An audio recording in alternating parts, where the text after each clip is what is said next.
All right, this is Jeff Goodman with another edition of Good and Plenty. And we got a different guest this week. We're going to switch it up a little bit and go with an NBA diehard, Jerry Ferrara. Yes, that Jerry Ferrara of Entourage and Power fame.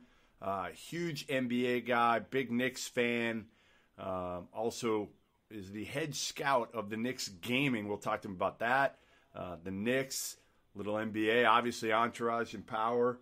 Don't forget to subscribe to the podcast, iTunes, Stitcher, CLNS Media. Follow me on Twitter at Goodman Hoops. And here is Jerry Ferrara. I think you'll find it very, very entertaining. All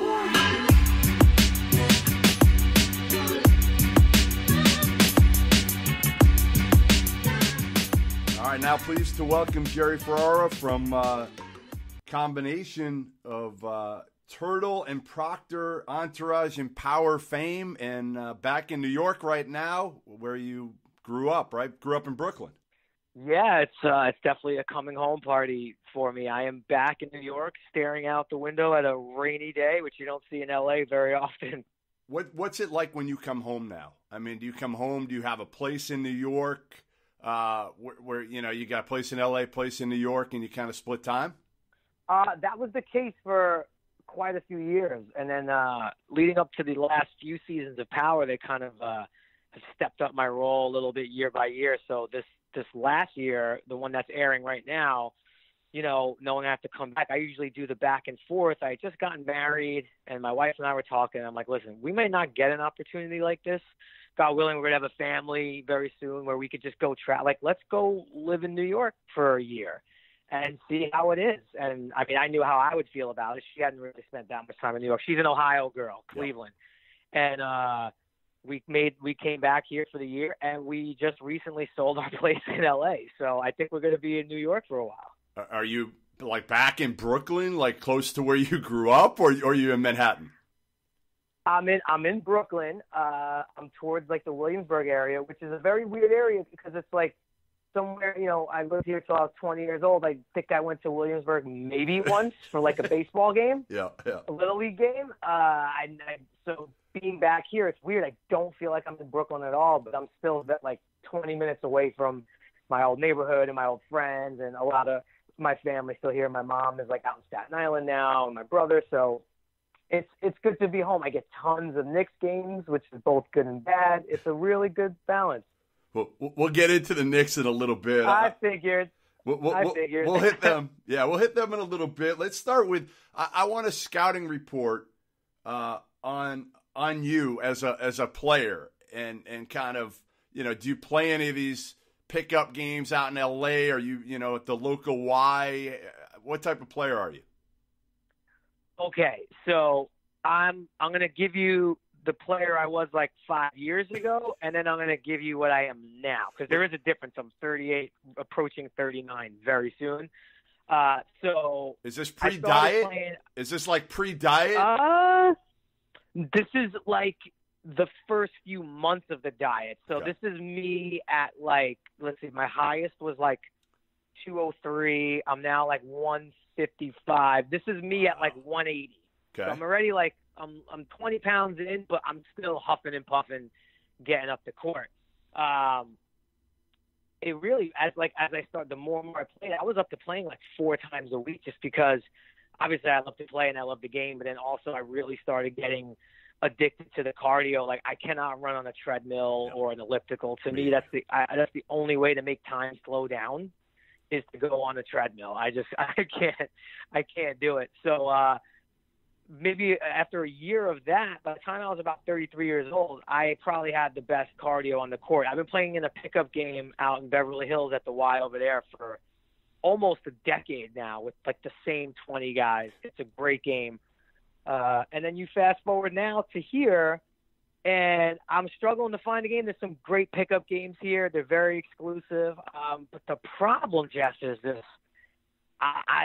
It's that age, you know, they like right after 36, it's like that cliff that's right there. I'm going over the cliff right now. Wait till you hit 40. All right. I'm not even going to, you know, I'm in my mid 40s, and when I hit 40, my back hurt, I think the next day. And this past summer, I blew out my knee diving playing softball. So just wait.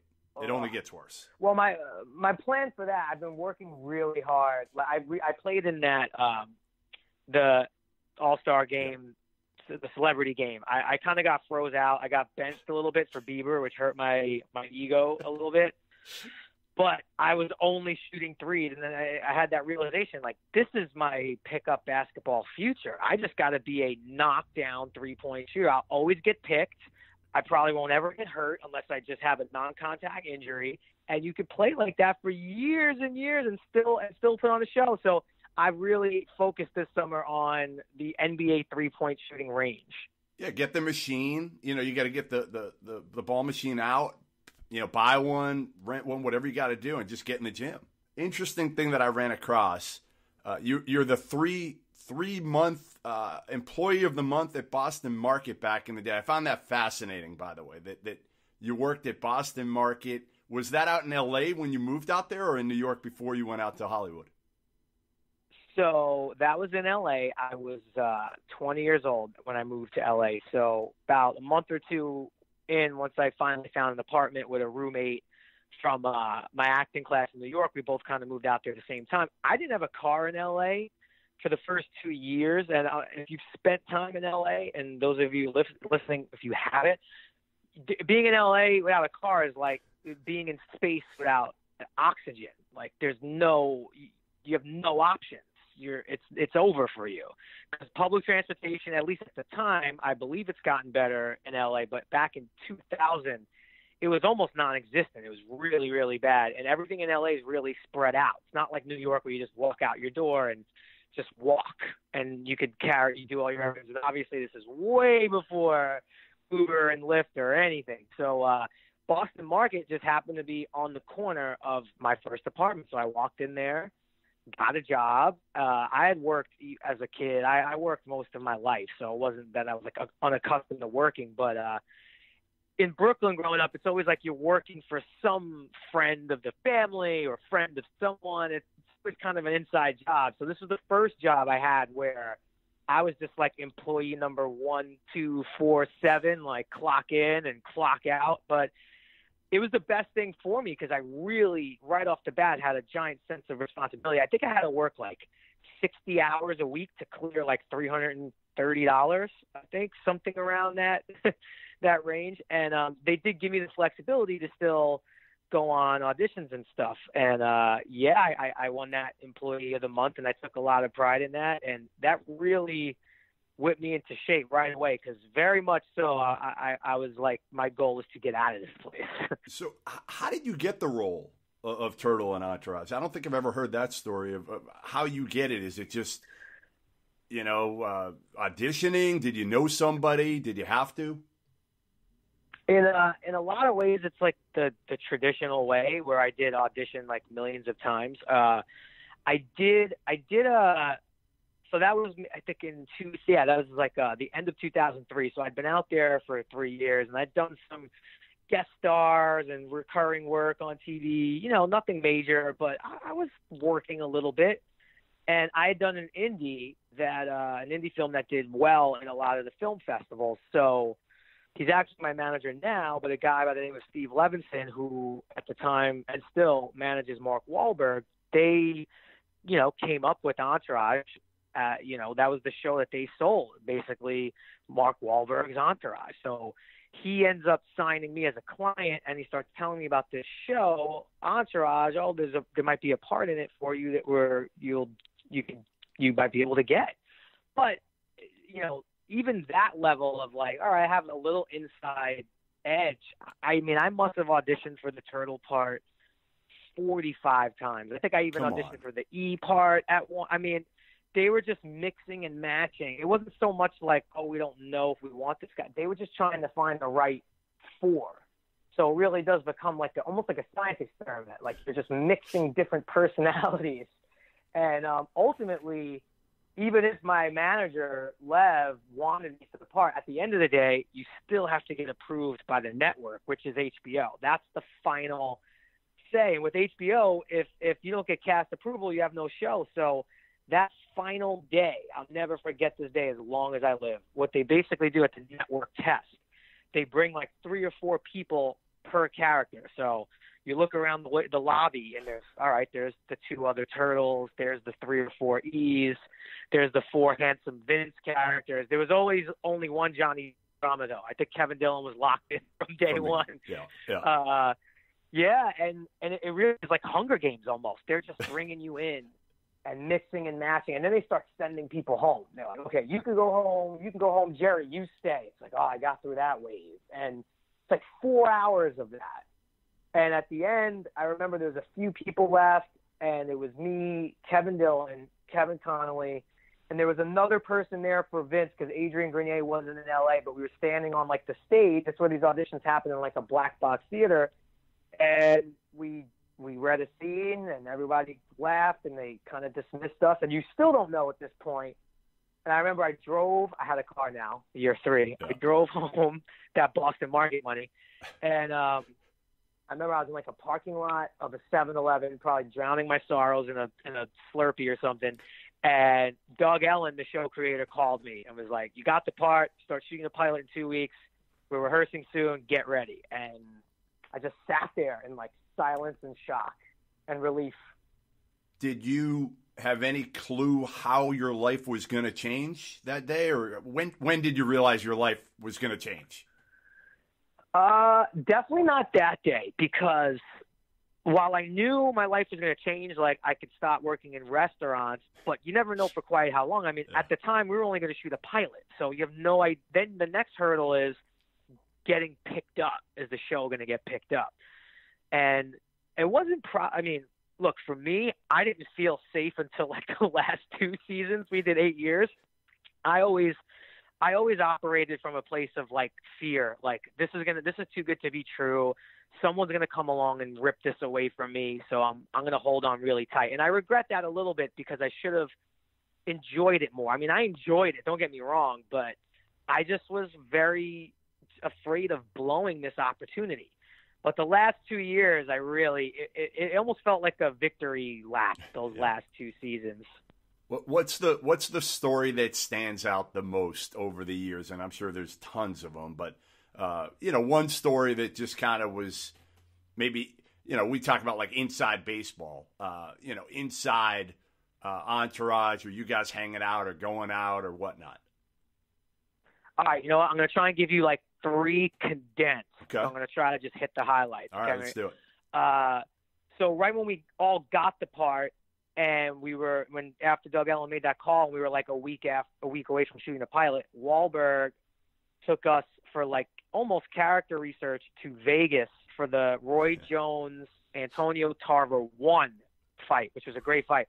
Flew us on a private plane. I mean, I had never even been in like first class or anything. Yeah. So rolling up to like a private airport, we had an unbelievable weekend, came home, shot that pilot. So that's one little fun fact, that we really got a lot of chemistry that weekend.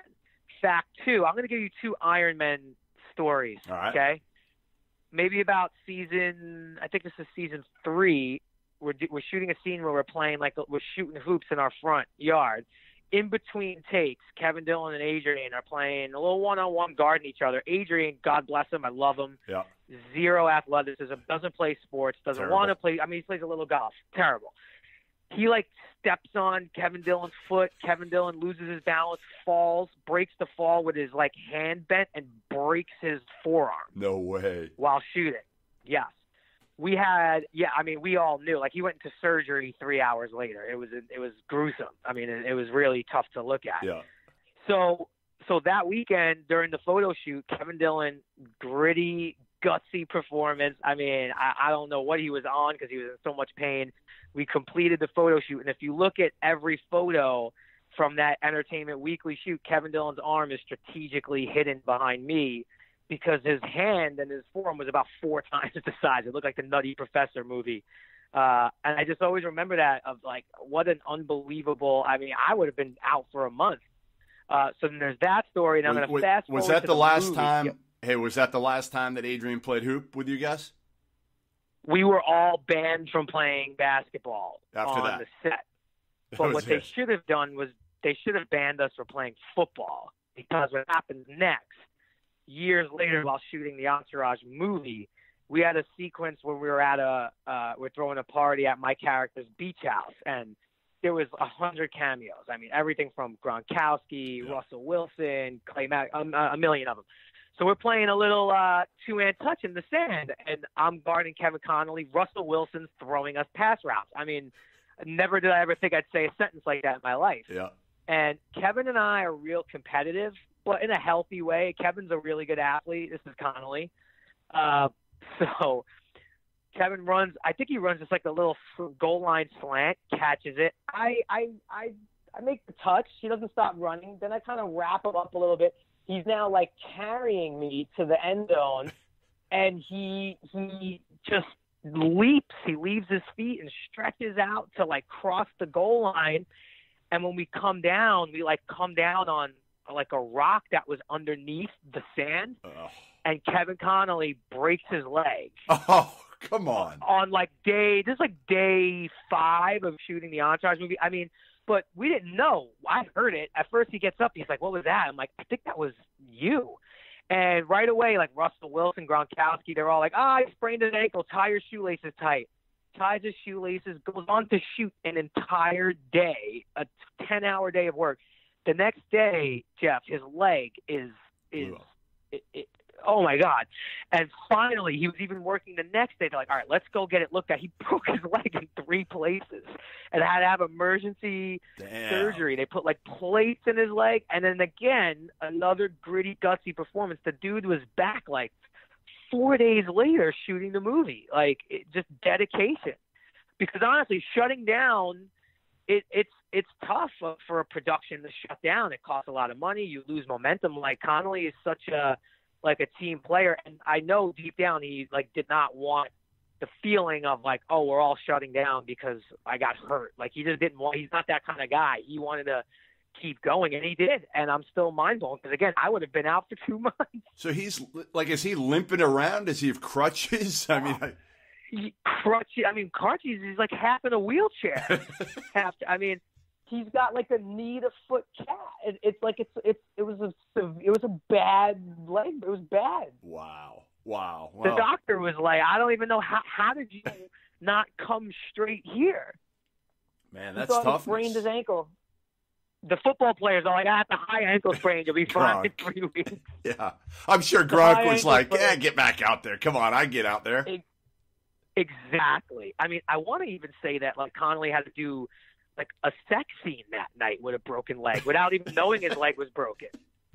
Who's the cool it's like one of the best performances I've ever seen someone. I mean, I awesome. Just cannot believe he worked under that. That is awesome. So you met a ton of athletes, cameos, whatever, Brady, Gronk, you name it. You met a lot of them.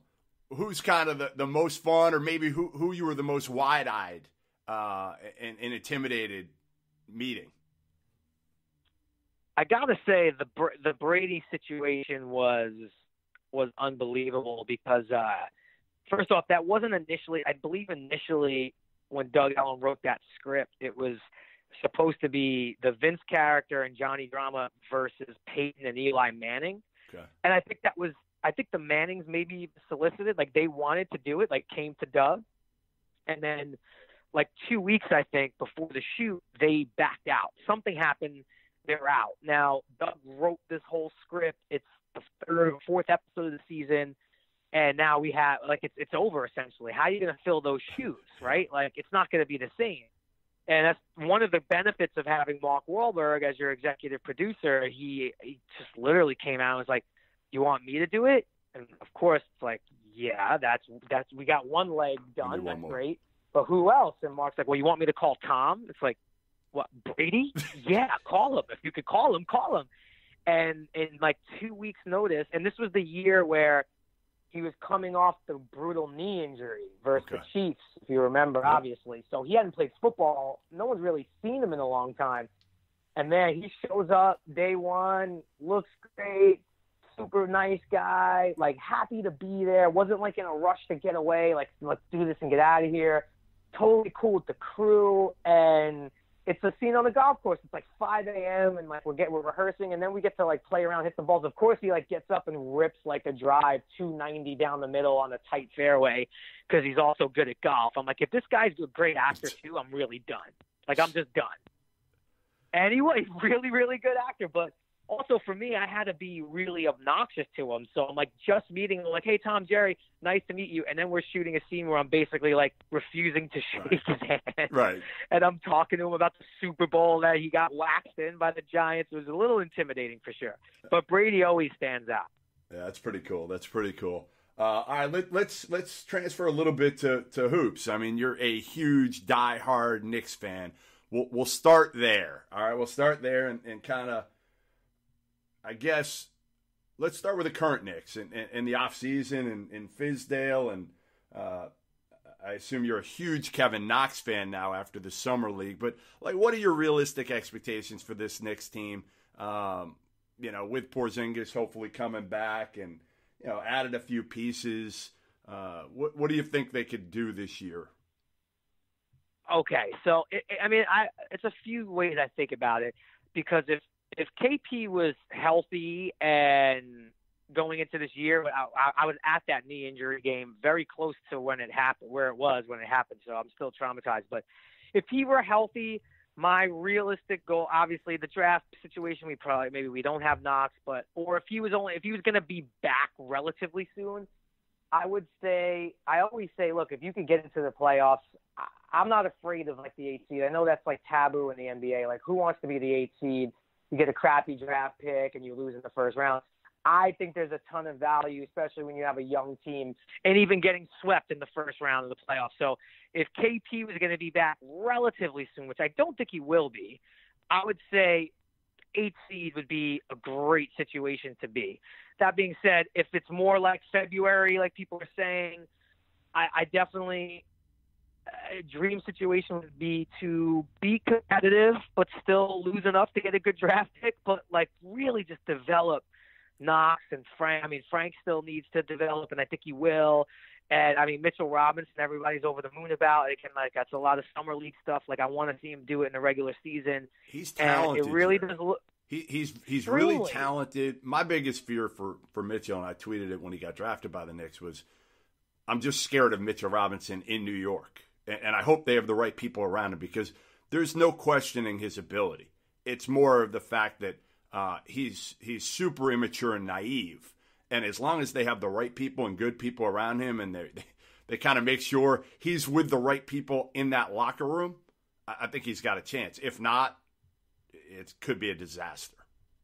Well, that brings me to my next point of, after developing the young guys, which obviously is always the most important thing, and of course I want to draft it, I do think that we got some money coming up. I hate always looking toward, like, next summer we're going to do this, next summer we're going to do that, because I always feel like that's the case. But this time it really does feel like next summer we're going to have some money, and a lot of stuff has been cleaned up. So I think we will be like a shiny new toy for a lot of these free agents to look at that were maybe 2 years ago, 3 years ago, wasn't really the same situation. And a lot of that, to me, has to do with the coach.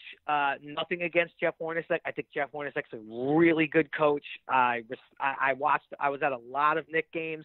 He tried. He wasn't he was going for it. He was really trying hard to make it work. There was just a lot of limitations. I think Fizdale, in regards to the Mitchell Robinson thing, I think that's where guys like Fizdale and his staff will be a huge factor in, when I say developing those young guys, that's a part of it, keeping them out of the trappings of New York City. And I think Fizdale will become clutch when it's time to sign some of these guys in 2019. So are you are you a season ticket holder? Not officially. No. But I do. You go a lot. I do a lot of, like, they know how big of a fan I am. Like, if there's ever any opening, that's probably the other best part about being back in New York like this. I mean, I probably went to at least 12 to 15 home games, which is, as a sports nut, I always say, like, basketball is the best live sport to view for me. I think it's not even close. So getting to go to the Garden and watch some of these games, even when they're struggling, like being at the Christmas Day game against the Sixers, that was just unbelievable. So I am hopeful and optimistic for the future because I feel like this is the first time we have a plan. And all I ever wanted, even going back to like Isaiah Thomas era stuff, like, just give me the plan. If you tell me it's going to be this, I'll be patient. I just never have enjoyed when there's no plan and it just seems like a little chaotic. So I feel like there's a really strong plan in place for the future of the Knicks. Well, I think that was part of the problem with Phil Jackson is nobody felt like there was any plan because he didn't really do a whole heck of a lot. You never saw him. You never heard from him. You didn't know what he was doing. No, but man, how ironic is that draft to me? That's true. Basically, we have all of the guys that we were rumored to draft. We were rumored to draft Mudiay, rumored to draft Hezonja. We took KP, and now we have Mudiay and Hezonja. Well, you got Mudiay and Hezonja for a reason. That's the only problem. Maybe, one of them. I think Hezonja's got a shot. The biggest thing I've heard about Mudiay is he needs to work. He's got the physical tools. He just needs to work. And I always liked him as a kid, but part of the problem with him was I felt like he wasn't really a point guard who made people better. He wasn't a consistent three-point shooter. He's big, strong, athletic, but needed to learn how to play. And, now listen, the one thing with him is he's got a shot just because Frank is so young. I don't think there's going to be any sort of favoritism in terms of it's going to be whoever the best point guard is probably plays. Yeah, and that's the one thing I guess I could say when I talk about the plan and clarity. I don't fully have clarity. I don't think anyone does on except behind-the-scenes people of all the guard situations, like who's the one and who's the two, because now they talk about moving Frank to the two at times and playing him off ball because he plays well off ball. I'm a little confused, but that'll show itself very soon in New York. Yeah, they need better guards. The fans will call it. Yeah, the fans will call it out very quickly as to who should play point and who should play the two, and onward. Well, don't you already have Kyrie Irving, penciled in a year from now with Jimmy Butler, or no? Listen, I don't have anything penciled in. I have been down that road before, and pencils. You know what the good thing about pencils are? They get erased quickly. So you're the head scout now, aren't you, for the Knicks gaming? Is that like an official title? It is head scout and executive consultant. It's the official title because I would have liked to put an even more of an official title on it and been some form of GM, which I think maybe could have happened, but unfortunately, the time commitment, I really would have had to have not been available to take any other job in the entertainment business because it really is a full-time job and I just couldn't responsibly do that. But so this title sort of gives me a little bit of the freedom to, if I had to, case in point, I've missed a couple of weekends having to go to LA and stuff like that. But Jeff, this has been some of the most fun I've had, and I really didn't know what it was going to entail. It has been an unbelievable experience. One of my favorite in recent memory. All right, so explain to people, and I'm not a big gaming guy. My That's nephew, okay. my nephew, 10-year-old nephew, was trying to teach me how to play Fortnite last week on vacation. Good luck. Yeah, good luck. Exactly. Give me kind of the rundown of what this is, what your role is. The best way I could explain it is really to try your best to view it as traditional basketball. What I mean by that is even my initial job was as scout, it got whittled down from 70,000 people to 102 that were going to be drafted. And all of the 102 get drafted. There's 17 NBA teams who have come in and have 2K league teams. So my job was scouting, which was watching tons and hours of tape of these 102 playing. Then we had to conduct phone interviews. Obviously, it would have been great to do in person, but would have been impossible because these guys are all over the world. It was international. So 102, 15 to 20-minute phone interviews. And then draft strategy, and that's been the coolest thing is like learning from some people in the Knicks, in the Madison Square Garden organization who have actually done real drafts. So getting to make draft strategy with them, and you're doing it similar to basketball. Like positionally, we have to get a top big and a top point guard. And you're starting to look at who's going to play well together and off the court, off the virtual court stuff. So that was the initial job. And then everything after that, hiring a coach, helping with, some scouting and team strategy when we're playing. And we went on a run recently, about a month ago, in a tournament that was the biggest tournament of the year. These guys are playing for money. They win a tournament, they win thousands of dollars. So we won the biggest tournament of the year, which was basically like March Madness. We had to run the table 4 games in a row to also secure a playoff spot. I don't know if I've had a more proud feeling in my life. Really, it was just, it really is. I'm really into this. The playoffs start this Friday in Long Island City at the 2K studio. We're an 8 seed. We're going against a 1 seed. I believe we just had Allen Houston speak to the team about what it's like for an 8 seed playing a 1 seed in the playoffs. He's got some good experience about that. So how much time do you spend playing? Like whether it's 2K, whether it's Fortnite, like are you I know you said you got married about a year ago. Is your wife okay with you sitting around playing half the day? No, she's not. It goes in waves, right? So, believe it or not, I actually play more games when I'm busy because it's my, decompression. So if I'm shooting a 12-hour day or just have a crazy day of meetings or auditions, that's always, my 1 hour at the end of the day before bed where I, decompress and it's I stop thinking. It's usually when I have, nothing to do. That's where I'm like, all right, I can't really do this because then she's going to get mad. She handles it real well. I love whenever she's whether it's The Bachelor or The Bachelorette, whenever she has her favorite show, it's why don't you go watch The Bachelor? I'm going to cook dinner for you. You go watch the show, and then I sneak into the office and I go on a Fortnite or a 2K rampage for 2 hours. It's a good setup.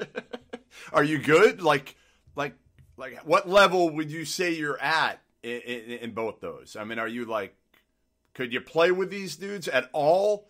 Okay. No. Not even close. So with 2K, right, here's the other thing, and again, if there's any hardcore gamers listening, they'll understand this, but the thing that the league did as well was the most popular version of the game, which was Pro-Am mode, which is what everyone plays. It's a really competitive mode, and there's already people and guys who we knew who have played who already had names. They scaled the actual league version. It is so difficult. Just picture every slider and the hardest possible level. When you set your difficulty, it times that by 5. It's the hardest version of the game. So even that is way too much for me. 2K, I'll still, similar to my Andre Miller, I got a high IQ, so you can't sleep on me. Fortnite is just a whole other. I mean, I play with my 9-year-old nephew, and he knows everything about the game. They run studies now about hand-eye coordination, similar to real athletes after a certain age. They say the hand-eye coordination fall off after 27 is severe. So I'm just a dinosaur. I don't have the hand-eye reflex action. Who's the best current NBA player? I read about Gordon Hayward. He's into it. I don't know which games he's into, but who's the best current NBA player at 2K? Do we know? Oh, God. I don't think we know. I don't think it's shown itself. How do we not know that this year? We did an event this year with there was some where we had the Knicks gaming team. We had some former and current athletes. So Quentin Richardson was real good. Evan Ingram from the New York Giants was real good. Nate Robinson was real good. I don't think we know, and it's probably a good idea to maybe crown the champ who the best NBA player is. Weren't you out? Didn't you do in Vegas a couple years ago? Did you do one of those fantasy camps? Oh, it was the best. Right? I did it 2 years in a row. It was unbelievable. What was that like? Was that like a team? Whose fantasy camp was that? So it's run by USA Basketball. It's a branch of USA Basketball. So PJ Carlissimo, I believe, is the commissioner of it. I don't know if that's his official title, but it might be. I think you have to be 35 or over. So my first, turned 35. The NBA invited me out there to help also try to grow it a little bit. And It is unbelievable. So you basically go into paired up scrimmages at first, and you're playing on the exact court that the USA team scrimmages on. Right. So you have multiple games UNLV. going on, and you have at UNLV, and you have like my first year it was Calipari, Jeff Van Gundy, Danny Manning, Brad Stevens was there my second year, Jay Wright. You have elite level coaches who are now watching our scrimmages and evaluating us. And then they go into a room and the coaches draft us. They basically do a snake draft and they draft their team. They come out and announce the teams right away. You get your team, you go off to a rim and you get like 45 minutes of practice time.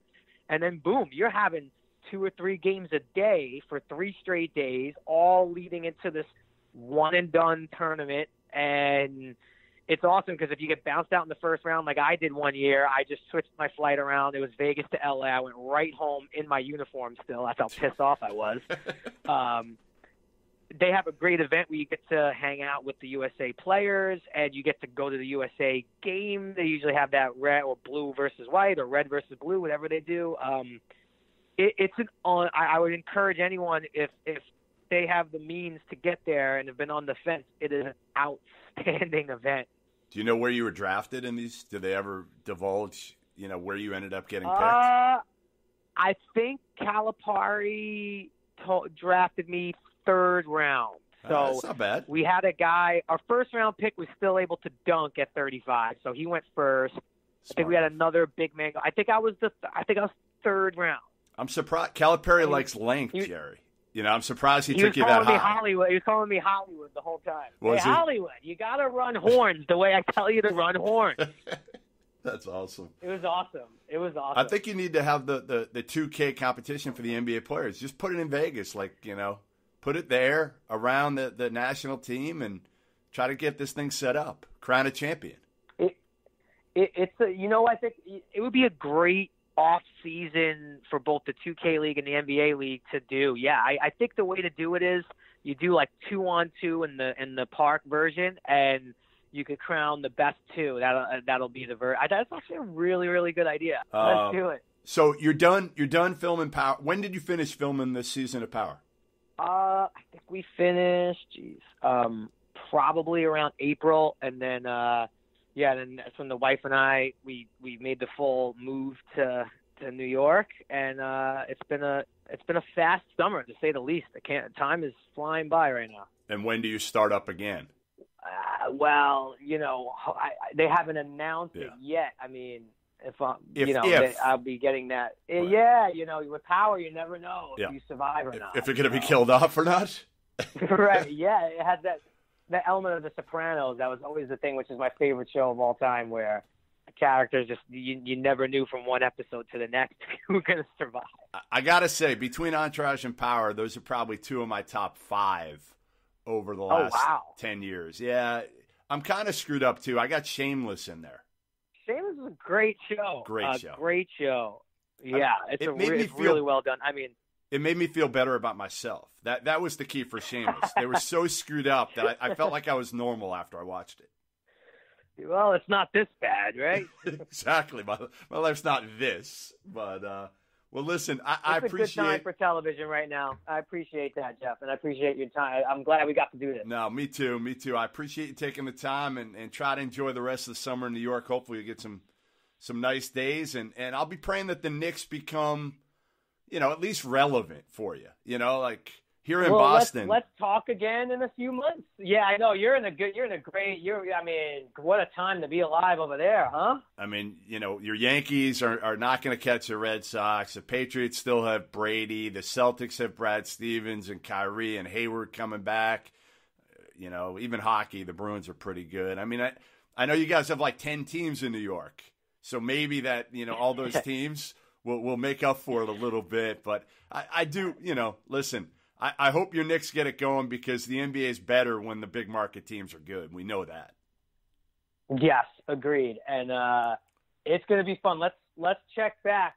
Please hit me up during the season. I'd love to come back and see where we're at, maybe in Thanksgiving, see where we're at. Absolutely. And I'll look you up when I get to New York and maybe we can watch a Knicks game together. Love that. Anytime, Jeff. All right. Take it easy, man. Thanks again. Take care. All right. Later. Again, thanks for joining us. Good and Plenty podcast. Thanks to Jerry Ferrara, who was kind enough to join us from Brooklyn. Huge NBA fan. His Knicks hopefully will be relevant at some point. I'm not so sure it's going to happen, but you never know. At least they got rid of Phil Jackson, so they have a chance now. Subscribe, obviously. iTunes, Stitcher, CLNS Media. Follow me on Twitter, @GoodmanHoops. Thanks to my producer, Evan Valenti. And we will see you guys next week.